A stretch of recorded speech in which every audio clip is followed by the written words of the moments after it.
Okay, so now we're going to move towards the low massive side, right? Where it actually comes from and where what's actually happening, right? So when all the helium is used up, the core of the red giant collapses under its own gravity and releases enough energy to cause outer layers to be expelled. Again, the same idea that all the hydrogen is collapsing onto itself, increasing the rate of reaction, and now it releases even more energy, right?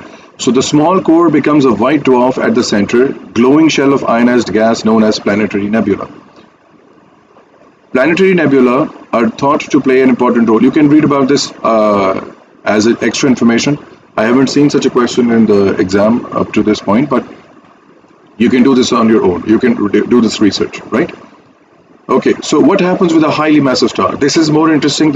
I believe that this is what is going to cause or produce at least more questions from this chapter, right? So stars with a mass greater than our sun are hotter than the sun and use up their hydrogen more quickly, naturally, because they are going to be experiencing more gravitational attraction, right? The core then collapses into a red supergiant and a nuclear fusion of helium into carbon occurs.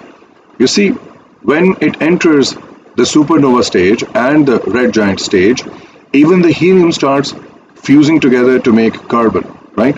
Now, the helium is being used up and the core collapses even further under its own gravity and it becomes hot enough for nuclear fusion of carbon into oxygen and then oxygen into nitrogen and finally iron to occur.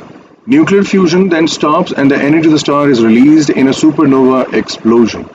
When they run out of fuel, when they run out of everything, the final product, now this is interesting as well, you will find this in A-levels A2 in, I think, quantum mechanics at least. So, iron is the most stable nucleus.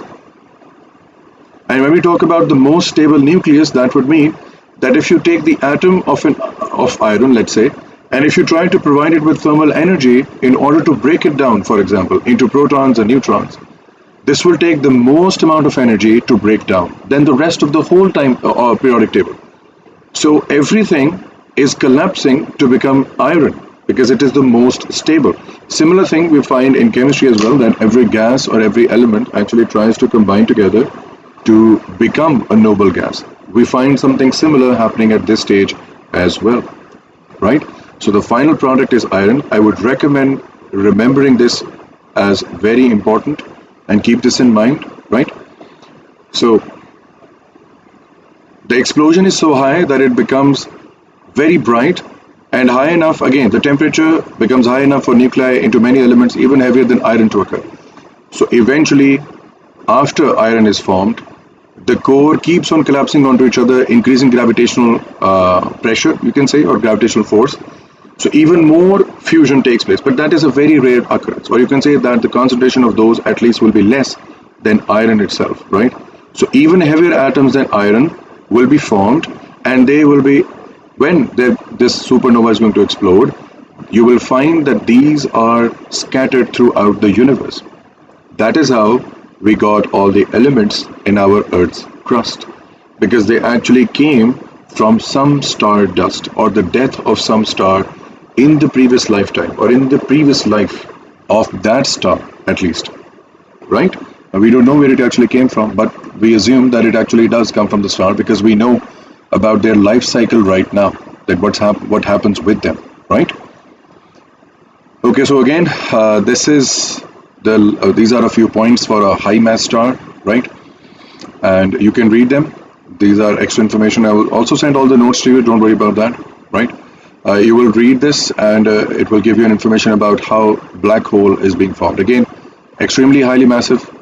After the supernova stage, whatever mass is left becomes highly strong, or you can say it becomes so strongly gravitational that what are we left with at the end of the day is a black hole. And we cannot look at a black hole directly.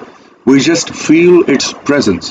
Why? Because if we do see a black hole like this, so if we are standing at this point, any light coming from distant stars doesn't even reach us. It actually bends into the black hole.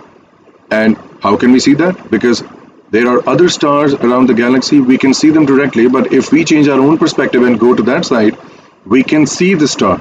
But if we come a bit downwards and change our angle, the star vanishes. Why? Because its light rays are bending into the black hole, and the light rays that we can see eventually are available to us at some other or different locations, right?